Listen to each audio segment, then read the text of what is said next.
여러분, 우리가 신앙생활을 할 때에 내가 열심을 낸다고 신앙생활이 잘 되는 것이 아닙니다. 나의 열심이 주님을 기쁘게 하는 것이 아닙니다. 세상 일은 노력과 경쟁, 그 경쟁을 통해서 1등 혹은 특별한 등위수 안에 들 때에 그 사람을 향하여 칭찬하고 박수를 보내고 더 많은 물질과 명예를 돌려가는 겁니다. 그러나 신앙생활이라는 것은 절대로 경쟁이 아닙니다. 경쟁을 붙여놓지도 않았습니다. 경쟁을 하라고도 말씀하지 않았습니다. 신앙생활이라는 것은 나의 열심으로 절대로 되는 것이 아닙니다. 그래서 내가 금식을 많이 한다, 헌금을 많이 한다, 전도를 많이 한다, 이렇게 내가 생각을 하고 내 기준을 잡고서 움직이게 되면 겉으로 보이기에는 칭찬받을 만하지요. 교육자로부터, 사람들로부터 열심을 내니까 칭찬을 받는 것 같습니다만 하나님은 오히려 거기에 있지 아니하고 다른 데 있습니다. 우리가 신앙생활을 잘 하려는 것은 나의 관점으로 바라보는 것이 아니라 하나님의 관점으로 지금 일어난 일들을, 하나님의 관점으로 내게 닥쳐진 역경들을, 하나님의 관점으로 우리 교회에 불어닥친 광풍을 바라볼 때에 가장 정확하게 바라볼 수 있습니다. 당장에 그것이 해석이 되지 않는다 하더라도 무릎을 꿇고 하나님의 해석이 뭔가를 바라보는 것이 매우 중요합니다. 이 세상의 삶은 우리가 충분히 해석할 수 있어요. 그러나 하나님의 해석의 방법은 다릅니다. 요셉이 분명히 형들로부터 죽임을 당할 뻔했고 또 사실은 거의 죽도록 내버려 뒀었고 그리고 애굽에까지 팔려나가지 않습니까? 근데 이 요셉이 나중에 어른이 되어서 총리가 된 다음에 그 자기 가족들한테 하는 이야기가 뭐냐면 당신들이 나를 판 것이 아니고 하나님의 눈으로 보니까, 사람의 눈으로 보니까 당신들이 나를 팔았고 내가 팔림을 받아서 노예가 되었고 그래서 나는 비참한 존재로 살았다. 그러나 내가 열심히 해서 총리가 되었다라는 것이 사람의 눈이고 사람의 해석입니다. 그러나 요셉이 하나님의 눈으로 보니까 형들이 나를 판 게 아니고 내가 팔려가서 노예로 간 것이 아니고 하나님께서 나를 먼저 애굽으로 보내었구나, 나를 먼저 애굽으로 보내었구나라는 그 하나님의 해석 방법을 알게 된 겁니다. 여러분, 그래서 여러분들이 기도하러 할 때 내가 가져온 기도 제목들을 막 나열하는 그거, 내 수첩에 적어온 기도의 소원들을 계속해서 끊임없이 막 하나님 앞에 이렇게 뭐랄까요, 다트 던지듯 계속 이렇게 던져가지고 그 중에 하나가 맞는 이런 응답을 하나님이 원하시는 게 아니고요. 하나님은 우리 안에 숨어둔 하나님의 방법, 하나님의 해석, 그리고 하나님의 그 응답, 하나님의 해법이 있습니다. 그거를 하나님이 주시려 하는 거예요. 그래서 삶에서 일어난 일들을 바라볼 때 나의 억울함, 내 환경을 바라보고 막 기도할 것이 아니라 하나님이 도대체 무엇을 원하는가 하는 그 하나님의 해석을 잘 살펴보는 것이 필요합니다. 그래서 요셉은 여러 가지 사건이 있을 때마다 하나님이 왜 이 자리에 나를 보냈을까? 왜 하필이면 하나님께서 내가 열심히 섬겨왔던 그 군대 장관, 군대 그 경호원이라 할 수 있는 그 보디발의 집에서 열심히 일했는데 거기서 왜 보디발의 아내가 나를 유혹을 했고 나는 억울하게 형들한테 팔렸을 뿐만 아니라 이제는 감옥에 들어가까지 되었는가라는 생각을 했던 겁니다. 여기서 살려달라고, 애굽에서 건져내달라고 기도한 것이 아니라 이렇게 하나님이 보내신 뜻이 있을 것이다.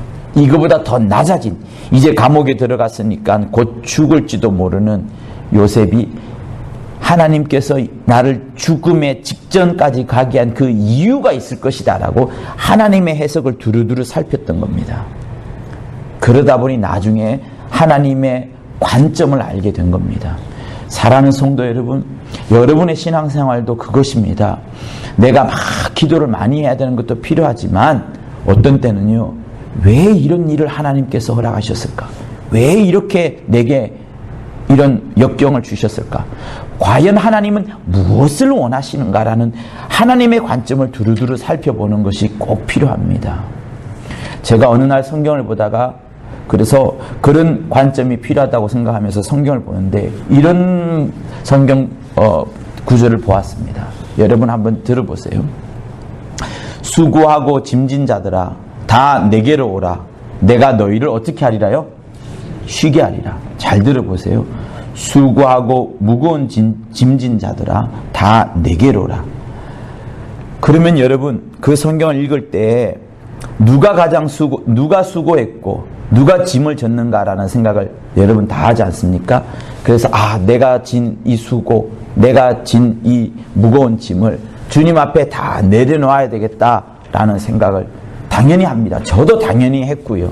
그런데 어느 날 제가 아까 했던 그 관점, 나의 관점으로 바라보지 않고 하나님의 관점으로, 하나님의 눈으로, 하나님의 의도로 바라보니까 이게 달리 보이기 시작하는 겁니다. 그러다가 요한복음 1장 29절인가요? 보라, 요한이 예수에게 말하는 겁니다. 보라, 세상 죄를 지고 가는 하나님의 어린 양이로다 라고 말을 합니다. 그때 저는 깜짝 놀랐습니다. 왜 놀랐느냐? 이 세상에서 가장 수고하는 자가 누구냐? 이 세상에서 가장 무거운 짐을 진 자가 누구냐? 전 세계에 있는 모든 죄인들의 다 죄짐을, 이 세상 죄를 지고 가는 어린 양을 보라 한 그 침례 요한의 그 목소리에 제가 깜짝 놀랐던 겁니다. 수고하고 무거운 짐 난 줄 알았는데 그게 아니라 가장 수고하고 가장 무거움을 진 자가 예수였구나 라는 그 사실을 발견하게 된 겁니다. 그러니 내가 신앙생활하면서 얼마나 내가 내 관점으로 볼 수밖에 없고, 우리는 태어나고 눈을 뜨면 당연히 내 관점으로 바라보는 것이 이 또한 신앙생활에서도 그리 나타나는구나 라는 그런 것을 보면서 주님의 관점, 주님의 해석이 뭔가를 다시 한번 확인해 보는 그런 시간들이 되었던 겁니다. 그래서 여러분들도 한번 생각해 보세요. 수고하고 무거운 짐진 자들아 다 내게로 오라. 뒤에 내게로 오라 해서 예수께서 내게로 오라 했으니 당연히 우리를 향하여 하는 말이라고 생각했는데, 다시 보니까 이 세상에서 가장 무거운 짐을 지고 가는 자, 이 세상에서 가장 수고로운 자가 주님이라는 사실을 알고 나니까 제가 더 다시 나의 관점으로 신앙생활하면 안 되고 주님의 관점으로 신앙생활해야 되겠구나. 하나님의 눈으로 내 삶을 바라봐야 되겠구나. 내가 나의 삶으로 내가 나를 바라볼 것이 아니구나. 하나님의 눈으로 나의 학벌과 내가 지나온 역사들, 나의 과거들, 그것이 흑 역사든 좋은 역사든 행복이든 또 출세든 뭐든 상관없이 하나님의 눈으로 봐야 되겠구나. 요셉이 형들한테 팔려가서 애굽에 팔리고 아라비아 상인에 팔리고 감옥에 들어갔지만 하나님의 눈으로 보니까 이게 전세가 완전히 역전되어 가는 겁니다. 그래서 제가 드물게 여러분들에게 그런 말씀을 했죠. 우리 교회에 이런 광풍이 닥친 것들을 어떻게 보는지 여러분 한번 생각해 보시라고. 여러분, 우리는 삶을 내 마음과 내 뜻대로 볼 것이 아니라 하나님의 눈으로, 하나님의 해석으로, 하나님의 방법으로 봐야지 진짜 완벽한 신앙생활, 하나님이 가장 우리 삶을 통하여 원하시는 신앙생활을 할 수 있는 겁니다. 그래서 그러다 보면 나를 바라보지 않게 돼요. 늘 나는 내 기도 제목 들고 나만 열심을 내고 성경책 들고 예배 잘 드리는 그것을 신앙생활을 생각하는데, 그게 아니라 어떻게 하면 하나님의 뜻이 무엇인지, 하나님이 이 사람 앞에서 무엇을 원하는지, 이 자리에서는 무엇을 원하는지, 지금 10명의 사람들이 모였는데 이 사람들이 가장 원하는 것이 무엇인지, 타인의 관점, 타인의 소원, 타인이 바라는 바를 점점점 보게 됩니다. 그것이야말로 신앙생활이 성숙해 들어가는 바로 그것을 말하는 겁니다. 자, 요셉이요, 감옥에 있을 때에 그 2명의 관원장이 들어옵니다. 술 관원장하고 떡 관원장이 들어와요. 떡 관원장의 해석, 꿈도 해석해줬고 술 관한 장도 해석을 해줬는데 떡 관한 장은 죽을 것이라 해석해줬더니 실제로 죽어버렸고 술 관한 장은 살 것이라 해석을 해줬는데 실제 살아났습니다. 술 관한 장이 살아났으니까 당연히 감옥에서 풀려나서 복권되었어요. 바로 왕 앞에 섰습니다. 나갈 때 감옥에서 나갈 때 네가 나를 살려주었고 네가 꿈 해석을 잘했으니 내가 너를 반드시 기억할 것이다. 기억할 것이다. 라고 했는데 성경책에 보면은 술 관한 장이 요셉을 잊어버렸더라. 내가 너를 기억할 것이라 라고 했는데 성경은 술 관한 장이 요셉을 잊어버렸더라 이런 말을 합니다. 요셉의 입장을 한번 배워보세요. 그냥 성경을 쑥 보는 것이 아니라 타인의 입장을 봐야 됩니다.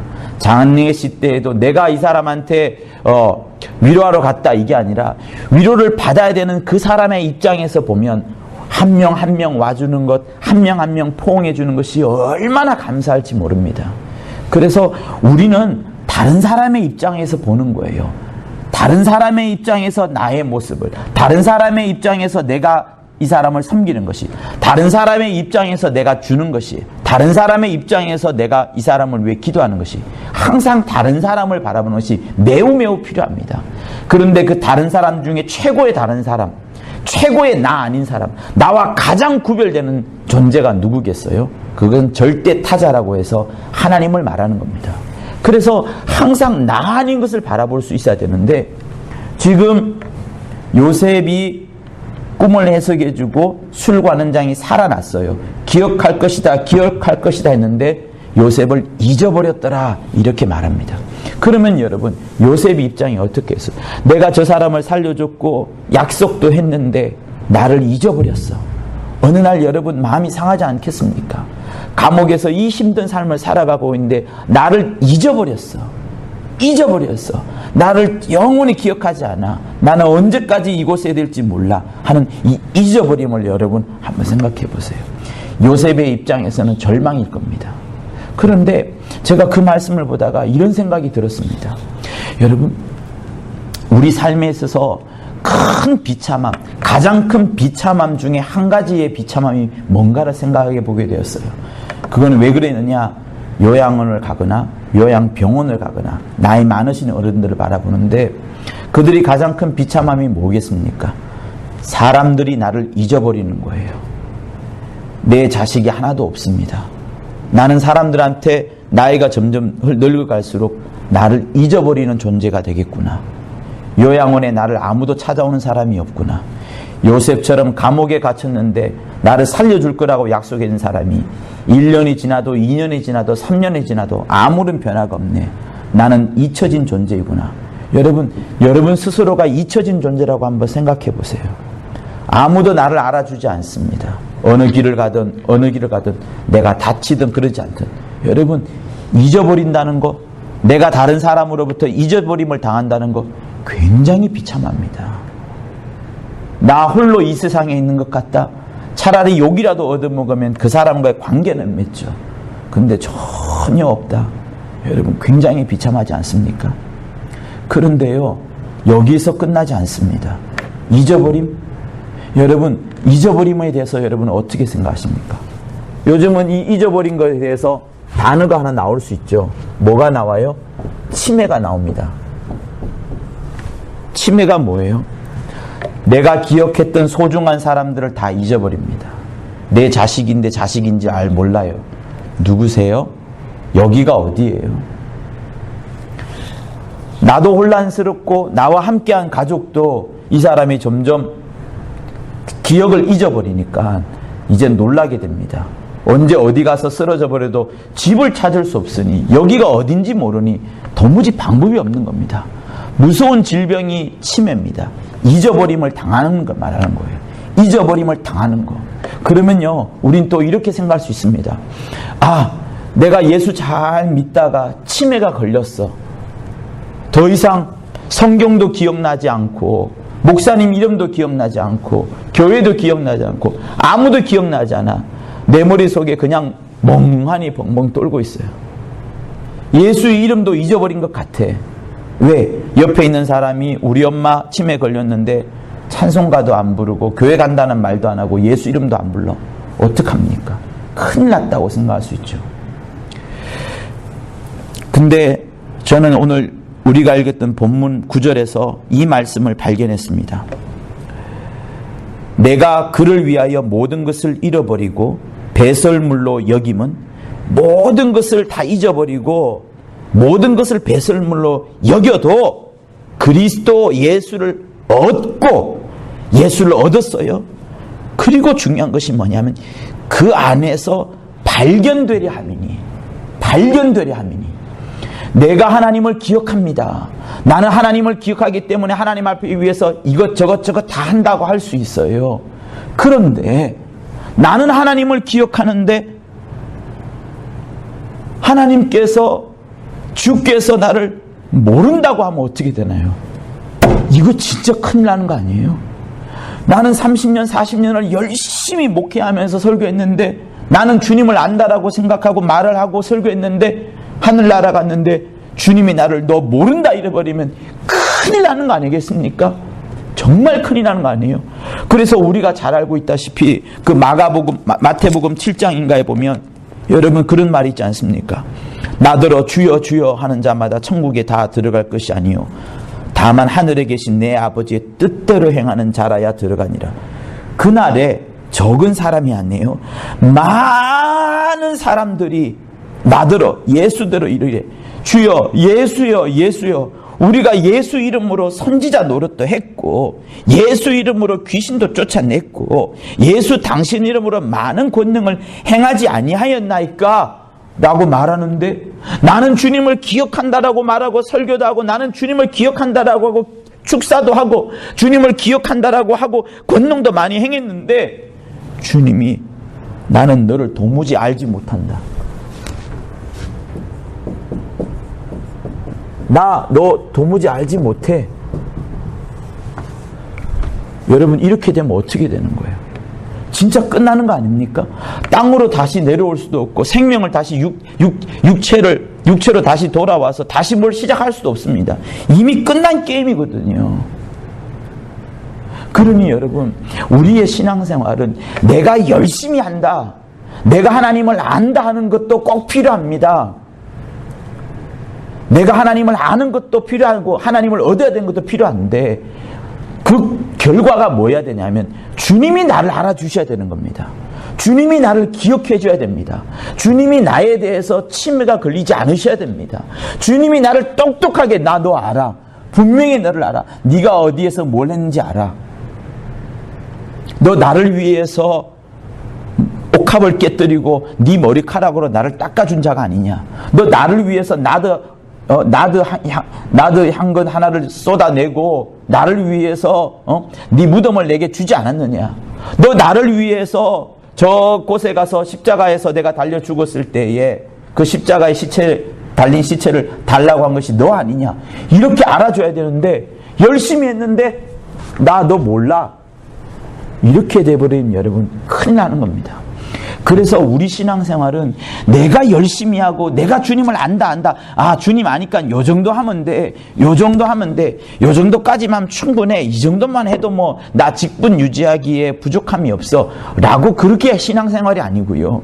하나님이 나를 어떻게 보느냐, 주님이 나를 어떻게 쳐다보느냐, 주님이 나를 기억해 주느냐는 그것이 굉장히 중요합니다. 그래서 여러분 그러다 보니 또 무슨 말씀이 생각난 줄 아세요? 누가복음, 최근에 시몬이 설교를 많이 하고 있는 누가복음 23장에 있는 부분인데 여러분 이 말씀 있습니다. 우리는 우리의 행한 일에 상당한 보응을 받는 것이니 이게 당연하다. 그런데 이 사람의 행한 것은 옳지 않은 것이 없느니라 하고 가로되 예수여 당신의 나라에 임하실 때에 강도가 한 말입니다. 우평 강도가 그 전까지만 해도 항상 나쁜 짓만 하다가 십자가에 달려 죽어도 될 일, 그러니 여러분 어떤 짓을 했겠습니까? 살인도 엄청나게 저질렀을 것이고 아무튼 뭔가 흉악한 짓은 다 했을 자가 이 강도 아니겠습니까? 근데 이 강도의 마지막 말이 그거예요. 가로되 예수여 당신의 나라에 임하실 때에 나를 생각하소서. 알지 못해? 근데 주님은 생각해. 이렇게 돼버리면 어떻게 돼요? 예수께서 대답을 하시기를 내가 진실로 너에게 이른다. 네가 나와 함께 낙원에 있으리라. 주님이 이 사람을 알아주겠다는 겁니다. 이 사람을 기억하겠다는 겁니다. 이 사람을 잊어버리지 않겠다는 겁니다. 사랑하는 성도 여러분, 그래서 우리의 신앙생활이라는 것은 뭐냐면 내가 열심을 내고 또 그러다가 치매가 걸려서 주님을 잊어버렸어. 문제될 거 없습니다. 왜? 나는 잊어버리더라도요, 누가 기억해요? 주님이 나를 기억하는 겁니다. 주님이 나를 기억해요. 저는 제가 지금 하는 말이 틀린 것이라고도 생각하지만 한편으로도 맞는 것이 아닌가라 생각해 본 것은, 많은 장례를 가보고 임종 직전에 그리고 염하는 자리에 또 가보잖아요. 염하는 자리에는 가족도 안 들어오는 경우가 많습니다. 그런데 쭉 지나다 보면 많은 사람들이 내가 죽는다는 사실을 인식하지 않고 죽는 경우가 더 많은 것 같았어요. 우리는 영화를 보면 총을 빵 맞으면 그러면서 죽기 직전에 이제 막 이렇게 생각하면서 죽는 것 같죠. 그리고 목 매달려서 이제 교수형을 받는 사람이 죽기 직전에 기도하니까 죽는 것을 아는 것으로 기억하죠. 그런데 많은 사람들은요, 제가 알기로는 50%보다는 훨씬 많을 겁니다. 병에 걸렸다가 의식을 잊어버려요. 내가 죽는다는 사실도 모르고 있다가 그 천천히 가버린 겁니다. 그러니 여러분, 내가 살아있을 때, 내가 지금 똑똑히 기억하고 있을 바로 이 하루, 이 오늘이 굉장히 중요한 것이고요. 치매 걸리기 전에 내가 열심을 하고 내가 하나님을 알아가고 하는 그것보다 주님이 정말 나를 기억해 줘야 됩니다. 주님이 여러분을 어떻게 기억할까요? 저기 그 성남에 살고 있는 그 박한상이라는 애 말이야. 그 아이의 특징은 이거야. 그 아이의 신앙은 이거였어. 라고 딱 말해줄 수 있고, 나 그 아이 기억해. 이렇게 줘야 되는데, 저기 어느 나라에 있는 그 아이, 그 사람은 내 이름으로 뭔가를 많이 했지만 나 그 사람 몰라. 자기 열심만 냈지 나와 아무런 관계를 맺지 않아서. 이렇게 돼버리면 여러분 어떻게 되는 거예요? 끝나는 거 아니겠습니까? 사랑하는 성도 여러분, 우리의 신앙생활이라는 것은 내가 하나님을 알아야 되고, 내가 하나님의 이름을 불러야 되고, 내가 하나님을 모셔야 되고, 하나님이 내 안에 들어와 있어야 되는데, 그런데 신앙생활을 내 안에 하나님을 모시고 하나님을 성전 삼아서 신앙생활을 잘 해나가는 것인데, 사실 우리의 삶을 훑어보면요, 예배하는 시간, 특정한 시간 이외에는 세상이 나의 주인이 되어 있습니다. 세상 속에 있는 내가 주인 되어버려 있습니다. 아까 요셉을 구원하여 주기로, 살려주기로 했던 그 술 관원장은 내가 분명히 너를 나가면 구원해 줄 것이고 너를 기억할 것이다 라고 했는데, 나가자마자 잊어버렸어요. 술 관원장이 왜 잊어버렸을까요? 세상으로 갔기 때문입니다. 세상이 뭔데요? 세상의 일을 하다 보니 바쁜 거예요. 이 일, 저 일 막 감옥에 있는 동안 하지 못한 것들을 막 해야 되니까 바쁜 겁니다. 여러분, 사람이 악한 것도 있고 사람이 나쁜 것도 있지만요, 어떤 때는 내가 바쁨으로 인하여서 다른 사람을 알지 못하고, 내가 바쁨으로 인하여서 내 영혼의 상태를 봐지 못하고, 내가 바쁘다 보니까 하나님 앞에 간구를 하는데 하나님이 내게 원하는 것을 찾아보지 않고 헤아려 보지 않는 우리의 바쁨이 있습니다. 그러다 보니 사람이 약한 게 아니라 바빠서 악한 행동을, 바빠서 나쁜 행동을 하는 사람이 많기도 하는 것이 요즘의 실상입니다. 옛날보다 우리는 스마트폰을 더 많이 보지만 더 바쁜 삶을 살고 있어요. 정보는 정해져 있고 한정되어 있는데 찾을 뿐만 아니라 그 옆에 있는 다른 광고 보느라 또 세월을 보내는 것이 우리의 현실입니다. 그래서 여러분, 우리는 끊임없이 신앙생활 가운데 무엇을 해야 되느냐? 하나님이 과연 나를 기억하느냐? 지금 하나님께서 나를 기억해 낼 만한 그 일들을, 그런 교제들을 하나님과 하고 있느냐 하는 이것이 매우 중요합니다. 사도 바울은 그래서 오늘 우리에게 말하는 겁니다. 열심으로 교회를 핍박도 했던 나였다. 율법의 의로는 흠이 없을 정도로 정말 율법을 완벽하게 다 지켰던 사람이 나였다. 그러나 무엇이든 내가 유익하던 것들을 예수 때문에 전부 다 해로운 것으로 다 버렸다. 왜? 다른 거 다 얻어도요, 예수 못 얻어버리면 끝장나는 겁니다. 다른 거 다 하나도 못 얻어도 예수만 얻었으면 전부 다를 다 얻은 겁니다. 예수보다 더 비교해서 더 값진 것이 어디 있나요? 부자와 나사로 집에서 두 사람이 딱 등장하지 않습니까? 나사로 한 거 하나도 없습니다. 헌금도 안 했고 예배도 안 했고 기도도 안 했고 아무것도 한 거 없습니다. 부잣집 벼락박에 누워가지고 나를 살려줬어서 배고파 죽겠어요 했던 그것밖에 없습니다. 그런데 별로 한 거 없는 것 같은데 하나님은 이 사람을 아브라함의 품에 데려갔어요. 사랑하는 성도 여러분, 이것이 우리에게 뭘 말해주느냐? 내가 이 세상에 살아가면서 구하는 많은 것들은 저 하늘나라에서 하나도 가져갈 것이 아닌데, 이 땅에서 우리가 영원히 소유해야 될 것, 모든 것을 배설물로 여기고 모든 것을 해롭게 여기고 모든 것이 필요 없다 여기고 그런다 할지라도 그리스도 딱 하나만 얻으면 된다는, 그리스도 한 분만으로 충분하다는, 이거 여러분, 이거야말로 최고의 값진 겁니다. 여러분, 정말이지 우리는 예수를 가장 고상하게, 예수 그리스도가 나의 최고의 재산으로, 예수 그리스도만 있어도 내게는 충분하다 할 정도로 모든 것을 잃어버리고 배설물로 여기면 그리스도를 얻고 그 안에서 발견되려 하는 거예요. 우리가 하나님을 안아야 되고요, 하나님을 불러야 되고요, 주의 이름을 외쳐야 되기도 하지만 하나님께서도 나는 불렀는데 하나님은 나를 모른다 하면 어찌 되겠습니까? 그러므로 성도 여러분, 내가 하나님 앞에 기억되어져야 되는 바로 여러분 늘 신앙생활 하세요. 그러다가 나이가 많이 들어서 치매 걸리더라도 상관이 없습니다. 왜? 일생을 나는 하나님 앞에 기억되면서 살아왔으니 그때 내 기억이 망각이 되어도, 비록 내 기억은 망각되어도 나를 치매에 걸리지 않는 하나님, 나를 기억하시는 하나님이면 충분하기 때문에 큰 병인 치매에 걸리기 전에, 나이가 늙기 전에, 온몸의 기력이 다 쇠하기 전에, 지금 이때에, 젊었을 때, 청년의 때에 창조자를 기억하는 것이 굉장히 필요합니다.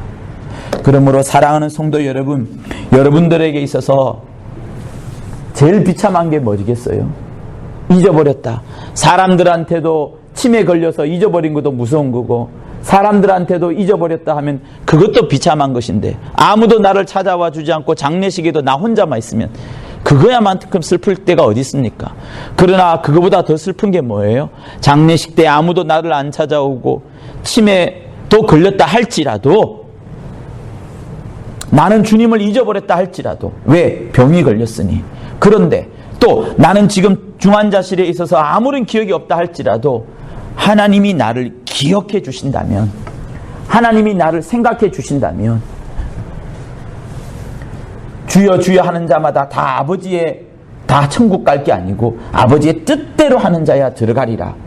내가 너를 도무지 모른다 이렇게 해버리겠습니까? 아니면은 우편강도에게 말했던 것처럼 내가 너를 생각할 것이고 너는 나와 함께 낙원에 있으리라. 주님이 기억해 주는 그런 삶이 우리에게 꼭 필요합니다. 그러므로 사랑하는 성도 여러분, 여러분의 신앙생활 할 때 내 열심, 나의 수고보다도, 나의 경쟁보다도 어찌하면 하나님이 나를 어떻게 생각하실까, 나를 하나님이 어떻게 기억하실까, 나를 무엇으로 기억하실까 하는 하나님의 관점, 하나님의 눈, 하나님의 해석을 통해서 여러분을 바라보는 그런 신앙생활을 할 수 있기를 예수 이름으로 부탁을 드립니다. 그리스도를 얻을 뿐만 아니라 그 안에서 발견되어지는 여러분이 될 것을 예수 이름으로 부탁을 드립니다. 할렐루야.